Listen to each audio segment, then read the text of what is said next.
or when we listen only to those who agree with us. Republican Congressman Kevin Yoder is joining us live from Washington, D.C. this morning with reaction from the president's final State of the Union address. Congressman, good morning. Pleasure to have you on the show. Yeah, good morning. Thanks for having me on. Well, I thought it was interesting last night, Congressman. In his final State of the Union address, the president said he failed over 2 terms to unite the 2 parties. But my question is, do you think someone like Donald Trump, the presumptive Republican nominee, who the base of your own party does not support, would actually do any better if elected? Well, I don't know about Donald Trump in particular. I do know that Americans are ready to turn the page. They're looking for fresh, new leadership. I think what we heard last night was, another campaign speech from the president.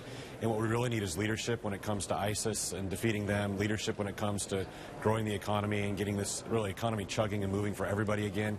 So I think Americans are sensing a lot of challenges, and they're not really hearing the president with fresh and new ideas. So I think when it comes to Donald Trump or any candidate in the presidential election, people are ready for a fresh start.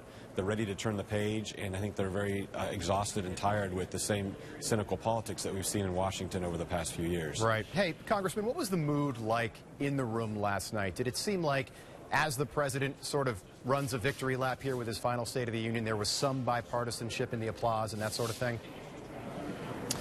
I thought the president really kind of came in to, give a sort of victory lap on his own policies, and frankly, I found it all very bizarre.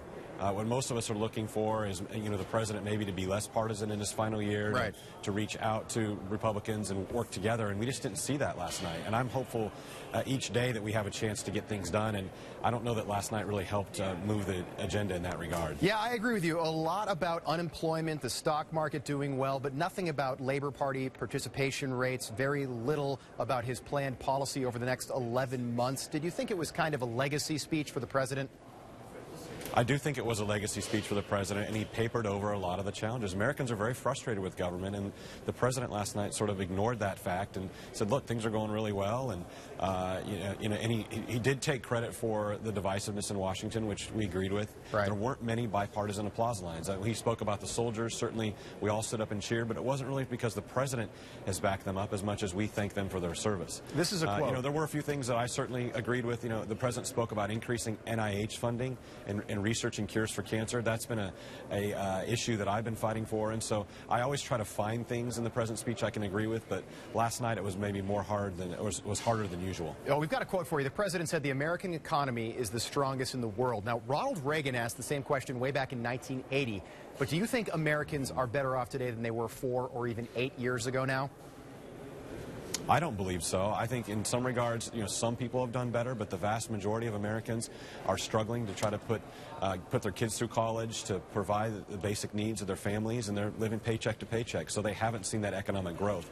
We need vast, robust economic growth that works for everybody in this country, and we are absolutely capable, and I agree the president's right in that we are the best economy in the world, but frankly, this is not an economy that is fair and just for everyone, and I think speaking towards the folks in poverty and making sure that we have a rising tide that floats all boats is going to be something that this presidential election is going to be about, because people are ready for a fresh start economically and optimistic towards the future. And last night was really a speech about the past. Yeah, Congressman, I think it's safe to say that the American people and the economy was struggling in 2008 when George W. Bush left office as well. But hey, I want to pivot now to a little bit of a lighter moment here. Kansas City Chiefs have a football game on Saturday. Not sure if you guys have heard about that in Washington, but they play the Patriots. Who do you like?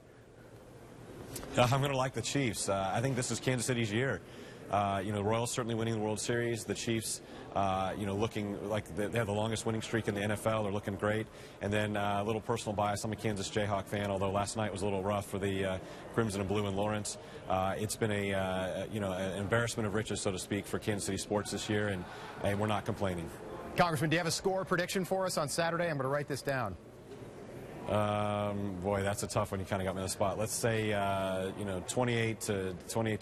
28-20. We like Chiefs. It, Congressman. Thank you very much. Pleasure having you on the broadcast this morning. We appreciate it. To hear more reaction from last night's State of the Union, you can head over to kctv5.com.